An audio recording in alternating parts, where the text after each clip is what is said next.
तो अंजर साहब, सबसे पहले हम आपका अपने चैनल पर बहुत ही पुरज़ोर इस्तकबाल करते हैं। बहुत शुक्रिया आपका दिलवर संग्रामी कि आपने मुझे मौका दिया बात रखने का। तो सबसे पहले मैं ये जानना चाहूँगा कि हमारे गांव में ये तालीम का मेयार क्या है, और एक इंसान का तालीम हासिल करना, इल्म हासिल करना किस हद तक ज़रूरी है, और हमारे मुआशरे पर उसका क्या असर पड़ता है, और ख़ुद हमारी ज़िंदगी पर भी जो है ये किस कदर असर डालती है। मैं चाहूँगा कि आप हमारे व्यूवर्स को ये इसके बारे में जो है आप ज़रूर से बतलाएँ। तालीम का सबसे पहले आपके 3 सवालों में से जवाब ये है कि तालीम का जो है इम्पोर्टेंस, महत्व जी, तो ये इंसान को ये ज़रूरी चीज़ है कि उसको तालीम सीखनी चाहिए। जी बिल्कुल। इल्म सीखने के बाद आदमी की ज़िंदगी में बड़ी बदलाव देखने को मिलता है, और उस बदलाव के वजह से उसके ज़िंदगी और समाज के अंदर भी चेंजिंग आनी शुरू हो जाती है। उसको देखकर दूसरे लोग जो हैं वो इस ओर ध्यान देते हैं और वो आगे बढ़ने लगते हैं, तो और समाज के अंदर जो है वो उसकी इज़्ज़त बढ़ जाती है। जैसा कि हम लोगों ने अपने बचपन में देखा कि उस वक्त जो है तालीम का मेयार जो है वो डाउन था, उस बिगनिंग स्टेज था कहेंगे तालीम का। गिने चुने लोगों के पास तालीम थी, हर किसी के पास नहीं था। तो उस वक्त हम लोगों ने तालीम सीखना शुरू किया। वो भी अपने यहाँ इसलिए इसके प्रति लोगों का रुझान बढ़ा कि मदरसा का क़याम हुआ। अच्छा। और ब्रिटिश टाइम में ही प्राइमरी मकतब का जो है क़याम है 1938 ईस्वी में, तो इससे रुझान था लोगों का तालीम की ओर। तो उसको देखकर लोगों ने अपने बच्चों को मदरसे में डालना शुरू किया, स्कूलों में डालना शुरू किया, और धीरे धीरे वो आगे की ओर बढ़ता गया। तो लाइफ स्टाइल जब चेंज हुआ लोगों का तालीम हासिल करने के बाद, तब फिर और लोगों ने इस ओर ध्यान दिया। तो इससे जो है जागरूकता फैली, और जागरूकता के कारण जो अवेयरनेस के कारण जो है लोग तालीम की ओर ध्यान देते हैं। और मेयार की जहाँ तक बात है, तो हमारे वक्त में हम जब दरभंगा में पढ़ते थे तो उस वक्त में हम अकेले सिंगल ही थे। आज जो है आपको हर घर में 100% एजुकेशन है। उसके पीछे सरकार भी तैयार है और साथ ही साथ समाज भी तैयार है, दोनों तैयार है। 6 से 14 साल के बीच का सर्वे हुआ था, उसके बाद जो है वो शिक्षा का अधिकार कानून आया। उसके तहत जो है हर फ़र्द को जो उसकी पैदाइश हिंदुस्तान में होगी उसको शिक्षा हासिल करना अनिवार्य होगा, ये नियम है सरकार का। अच्छा, ये सर्वे कब हुआ था, आप ज़रा उस पर कुछ रोशनी डाल सकते हैं? 2008 में। 2008 में हुआ? 2008 में। उससे पहले होता था कि मतलब लोग जो है ज़्यादातर जो है इल्म हासिल करने पर ज़्यादा तवज्जो नहीं देते थे। तवज्जो नहीं देती, वो अपना ये था, ख्वाहिशमंदी थी। कि अगर हमारे अंदर है ख्वाहिश कि हम अपने बच्चों को पढ़ाएं तो वो जाता था। उसके पीछे के कई वजह थे कि एक गरीबी भी थी, पैसे की कमी थी, और कोई साधन नहीं था। ज़्यादातर लोगों को जब कहा जाता था तो कहते थे कि हमारे बच्चे खेत में काम करते हैं तो जिससे हमारे पेट को अन्न मिलता है, अन्न प्राप्त होता है। तो सरकार ने क्या किया कि बच्चों को खाने का भी इंतज़ाम कर दिया। फिर सरकार ने बच्चों को कपड़े देने का इंतज़ाम कर दिया। फिर सरकार ने बच्चों को किताब देने का इंतज़ाम कर दिया। फिर लोगों की बहाली कर दी कि आप बच्चों को उठा कर ला करके जो है स्कूल तक पहुंचाइए। तो अभी का मेयार तालीम जो है वो 100% है, हर जगह आपको मिलेगा। तो उस हिसाब से चूँकि संग्राम जो है पहले से ही डेवलप है एजुकेशन के मामले में, तो यहाँ का मेयार जो है वो ज़्यादा बेहतर है। आपको अभी डॉक्टर भी मिल जाएंगे, प्रोफेसर भी मिल जाएंगे, सारे चीज़ आपको देखने को मिल जाएंगे। अच्छा, तो अंजर साहब, अभी हम लोग चूँकि इल्म की अहमियत पर बात कर रहे हैं, तो मैं ये जानना चाहूँगा कि आपने अपनी इब्तिदाई तालीम कहाँ से हासिल की, और आपके ज़माने में जब आप अपने बचपन में जो है जब इल्म हासिल करते थे तो उस वक्त का जो माहौल है वो किस तरह का था? आप हमारे साथ ज़रूर शेयर करें इस चीज़ को। हमारी इब्तिदाई तालीम हमने जो है मदरसा से शुरू किया है। अच्छा, आपने मदरसे से इल्म हासिल किया है? मदरसे से इल्म हासिल करने के बाद स्कूल गए, फिर कॉलेज तक गए। मदरसा में हमने कई भाषाओं की जानकारी मुझे मिली, जिसमें उर्दू, अरबी, पर्शियन, अंग्रेज़ी और हिंदी। ये सारी लैंग्वेज आपने मदरसे में सीखी है? हमने मदरसे ही में सीखा, ये पांचों भाषा मदरसा में तालीम हासिल किया। मदरसा के बाद हम आगे के लिए निकले। तो उस वक्त हमारे समाज के अंदर बस वो एक प्राइमरी मकतब था और मदरसा था। आज जो है वो कई स्कूल्स हैं, बहुत सारे कोचिंग सेंटर्स हैं, बहुत सारे पब्लिक स्कूल्स हैं, लेकिन उस वक्त में बस एक मदरसा और एक वो स्कूल होता था। आपके ज़माने में अपने संग्राम गांव में सिर्फ एक मदरसा और एक स्कूल हुआ करता था। मैं चाहूँगा कि आप हमारे साथ ज़रूर उस मदरसे को जो है आप मेंशन करें, वो कौन सा मदरसा था और वो कौन सा मकतब है? मदरसा रफ़िया संग्राम के नाम से है, अभी भी है, जो काम कर रहा है और वहाँ पर अभी भी तालीम चल रही है और अच्छे ढंग की तालीम हासिल कर रहे हैं बच्चे और आगे जा रहे हैं।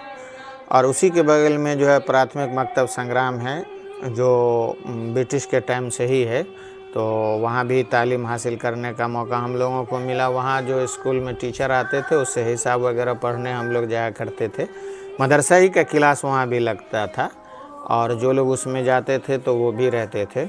अच्छा, आपने अभी जिक्र किया कि आपने मदरसे से तालीम हासिल की है, तो इस बारे में मैं आपसे एक सवाल करना चाहूँगा कि लोगों का कहना है, जिस तरीके से आवाम में मशहूर है, कि लोग ये कहते हैं कि मदरसे के अंदर जो है सिर्फ़ और सिर्फ दीनी तालीम पर जो है तवज्जो दी जाती है, दुनियावी तालीम पर जो है उन लोगों का जो कुछ भी फोकस नहीं रहता है, वो लोग कुछ भी ध्यान नहीं देते हैं। और आप कह रहे हैं कि उसमें बहुत सारे 3-4 लैंग्वेज आप उसमें सीखे हैं, तो ऐसा किस तरीके से पॉसिबल है? आप ज़रा कुछ बतलाना चाहेंगे? नहीं, ये परसेप्शन है मीडिया का और लोगों का कि किसी को नीचा दिखाया जाए, जबकि सच्चाई ऐसी नहीं है।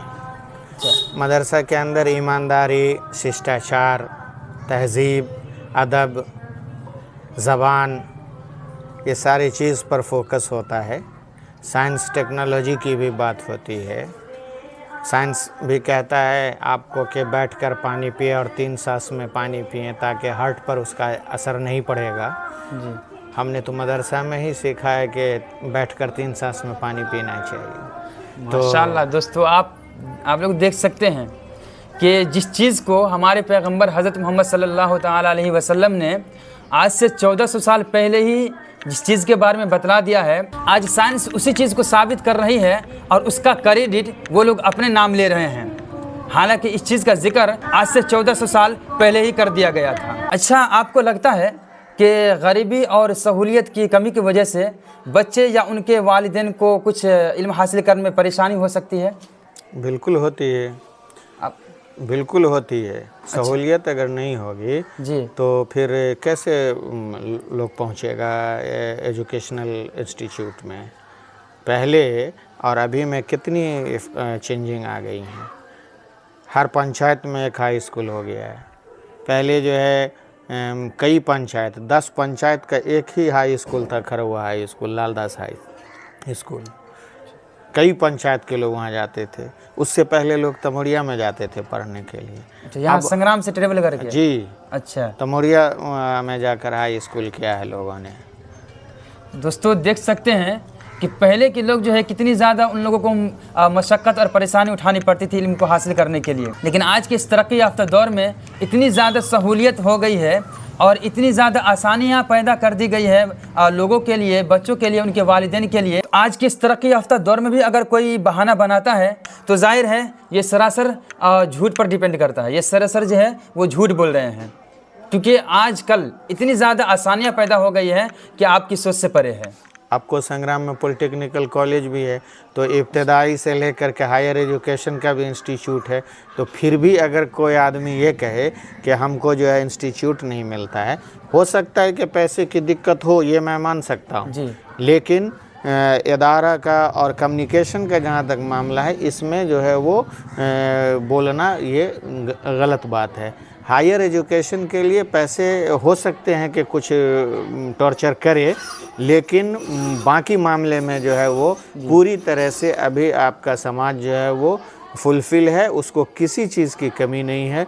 आप अपने बच्चों को आसानी से स्कूल भेज सकते हैं, मदरसा भेज सकते हैं, पॉलिटेक्निक कॉलेज है वहाँ भेज सकते हैं, मेडिकल कॉलेज में भेज सकते हैं, यूनिवर्सिटियों में भेज सकते हैं। पहले उसके अलावा अगर आपको ट्यूशन की ज़रूरत होती है और अगर कहीं नहीं मिलता है इदारा, तो आप जो है इंटरनेट के ज़रिए जो है कोचिंग कीजिए। सारी फैसिलिटियाँ अवेलेबल है आज के डेट में। तो इस परिस्थिति में अगर कोई कहता है कि हमारे बच्चे को दिक्कत हो रही है, तो वो झूठ ही बोल रहा है। तो मतलब ये है कि अगर कोई हायर एजुकेशन के लिए अगर कोई इस तरीके से बोल रहा है कि मुझे परेशानी है, तो ये एक्सेप्टेबल है, इसे माना जा सकता है कि क्योंकि हायर एजुकेशन में ज़ाहिर है पैसे बहुत ज़्यादा खर्च होते हैं, लेकिन कम से कम जो इब्तिदाई तालीम है उसमें तो हर कोई आसानी से उसे हासिल कर सकता है। उसके लिए तो सरकार ने व्यवस्था ही बना दी है कि 6 से 14 साल तक के उम्र के बच्चे को हर हाल में एजुकेशन देना है। दूसरी अहम बात, हम पढ़े लिखे लोग हैं, अगर कोई अनपढ़ आकर हमसे पूछ ले कि आप फलां का चीज़ बता दीजिए, अगर मैं नहीं बताता हूं तो मैं मुजरिम हूं। अच्छा, मैं मुजरिम हूं, मुझे बताना ही पड़ेगा। सरकार की तरफ से ऐसा, सरकार की तरफ से उसमें प्रावधान है कि अगर आप पढ़े लिखे लोग हैं, अगर कोई आकर आपसे पूछता है तो आपकी जिम्मेदारी है कि आप उसको बताइए। अगर आप नहीं बताते हैं, अगर वो कहीं इसकी शिकायत कर दिया, तो आप मुजरिम ठहरेंगे। दोस्तों देख सकते हैं आप लोग, मतलब इतनी ज़्यादा सहूलियात होने के बावजूद भी अगर कोई इस अब जो है कोई अगर बहाना बनाता है, तो मुझे नहीं लगता है कि इसे एक्सेप्ट किया जा सकता है। एक बात और बता दूं जाते जाते दिलवर साहब आपके व्यूअर्स को जी, कि जैसा कि परसेप्शन है और जैसा कि बड़े बड़े ओहदेदार लोग भी और मीडिया के लोग भी मदरसा के ताल्लुक़ से जो बात कहते हैं वो झूठ फैलाते हैं, उसका समाज से कोई लेना देना नहीं है, उसका सच्चाई से भी कोई लेना देना नहीं है। वो सिर्फ़ और सिर्फ झूठ का प्रोपेगेंडा चलाते हैं अपने लिए और समाज विरोधी वो काम करते हैं। मदरसा का तालीम याफ्ता हमारा साथी जो मेरे साथ मदरसा अरफिया संग्राम में पढ़ा है, आज वो JNU में प्रोफेसर है। अच्छा, मदरसे का पढ़ा हुआ JNU में प्रोफेसर है? JNU में प्रोफेसर है। दोस्तों आप देखिए, जो लोग कह रहे हैं मदरसे के खिलाफ प्रोपेगेंडा चलाते हैं कि वहाँ पर जो है कुछ भी मतलब सही से तालीम नहीं दी जाती है बच्चों को, यहाँ देखिए सामने आपके मौजूद है, पूरा सबूत आपके सामने है कि मदरसे का पढ़ा हुआ JNU में प्रोफेसर है। तो इसलिए जो है इन चीज़ों से एकदम अपने आप को माइंड फ्री रखिए और जिस तरह से समाज में सारे लोग रहते हैं मिलजुल करके, उस तरह से रहिए। चूँकि विभिन्न सभ्यताओं और संस्कृति वाला ये देश है, यहाँ तालीम अब हो गई है, अब पहले वाली बात नहीं रही। पहले बहुत तरह के मसाइल थे, बहुत परेशानियाँ थी, अब कोई चीज़ की परेशानी नहीं है। इसलिए हर जगह आपको तालीम का स्तर हाई मिलेगा, तो संग्राम में भी इसका स्तर हाई मिलेगा और देखने को मिल भी रहा है। बच्चे आसानी से टीचर में कंपटीशन पास कर रहे हैं। जी जी, हाई स्कूल का रिज़ल्ट निकला है, उसमें भी संग्राम के लड़के कामयाब हुए हैं, मिडिल और प्राइमरी में भी कामयाब हुए हैं, MBBS डॉक्टर भी बन रहे हैं, तो मेडिकल स्टाफ भी बन रहे हैं, प्रोफेसर भी हैं, तो हर ओहदे पर लोग फाइज हो रहे हैं। तो ये सिर्फ तालीम का नतीजा है और तालीम के वजह से बहुत बदलाव हुआ है गांव के अंदर, ये मैं देख रहा हूं और उम्मीद करता हूं कि आगे भी इसी तरह का बदलाव आएगा और समाज जो है वो बहुत सभ्य और सुरक्षित है और ऐसा ही चलेगा। बहुत शुक्रिया आपने मुझे मौका दिया अपने चैनल पर, इसके लिए आपका भी बहुत बहुत शुक्रिया अमजद साहब अपना कीमती वक्त देने के लिए। चलिए दोस्तों, मिलते हैं किसी और व्लॉग में, तब तक के लिए अपना ढेर सारा ख्याल रखें और खुदा हाफिज़।